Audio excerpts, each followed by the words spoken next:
प्रश्न है, 1 मीटर लंबाई के एक धारावाही चालक में 1 एम्पीयर की धारा प्रवाहित हो रही है। इसे 2 न्यूटन प्रति एम्पीयर मीटर के चुंबकीय क्षेत्र में रखा गया है। तो निम्न स्थिति में लगने वाला बल ज्ञात कीजिए। पहला, चालक क्षेत्र के लंबवत हो।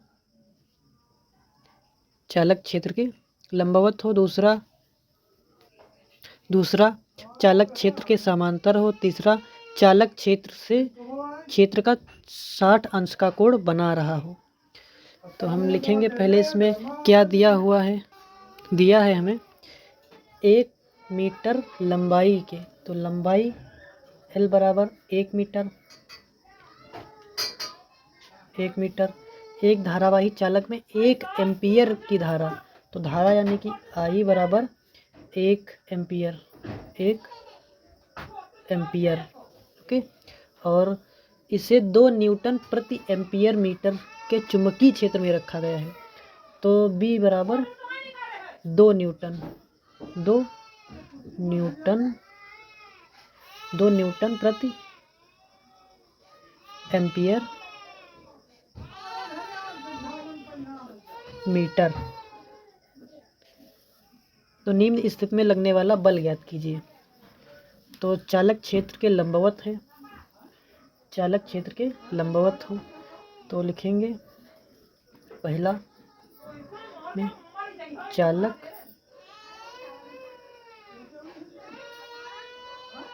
क्षेत्र के लंबवत हो तो थीटा बराबर 90 अंश। हमें पता है कि अगर चालक क्षेत्र के लंबवत होता है तो थीटा बराबर 90 अंश का कोण बनता है।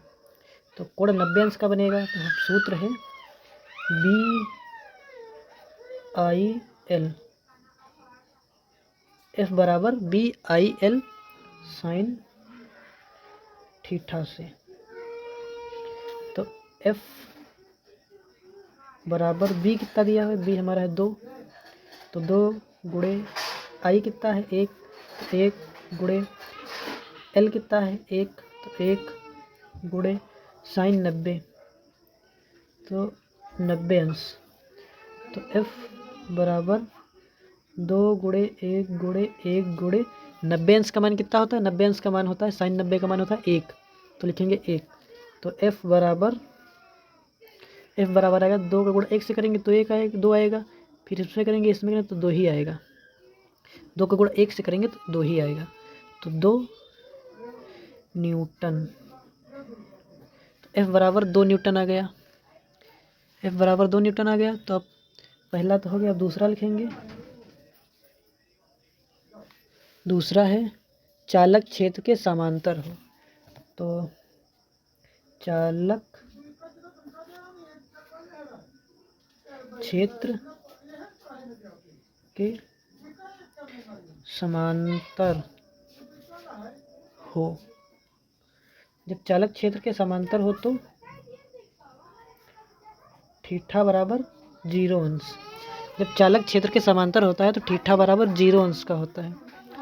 तो लिखेंगे F बराबर BIL साइन थीटा।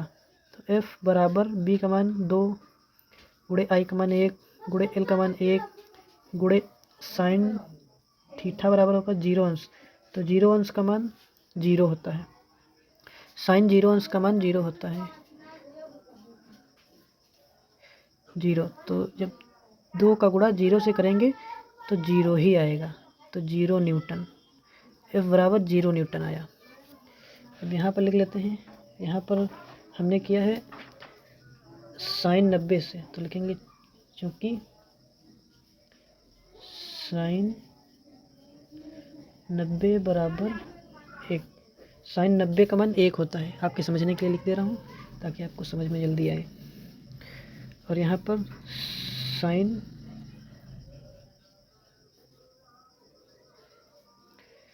0 अंश बराबर 0 होता है। अब तीसरा है चालक क्षेत्र का 60 अंश का कोण बना रहा है। तो चालक क्षेत्र का 60 अंश में 60 अंश मिल ही गया। तो तीसरा लिखेंगे चालक क्षेत्र का 60 अंश कोण बना रहा है तो थीटा बराबर हो जाएगा 60 अंश। तो लिखेंगे F बराबर BIL साइन थीटा। तो F बराबर B का मान 2 गुणे I का मान 1 गुणे L का मान 1 गुणे साइन थीटा का मान है 60 अंश। तो 60 अंश, तो F बराबर 2 गुणे 1 गुणे 1 गुणे साइन 60 का मान कितना होता है? साइन 60 का मान होता है √3/2। जब हम इससे इसका गुणा करेंगे तो इधर आ जाएगा 2 √3/2। अब ये दो कट जाएगा तो F बराबर आ जाएगा √3 ही हो जाएगा हमारा आंसर।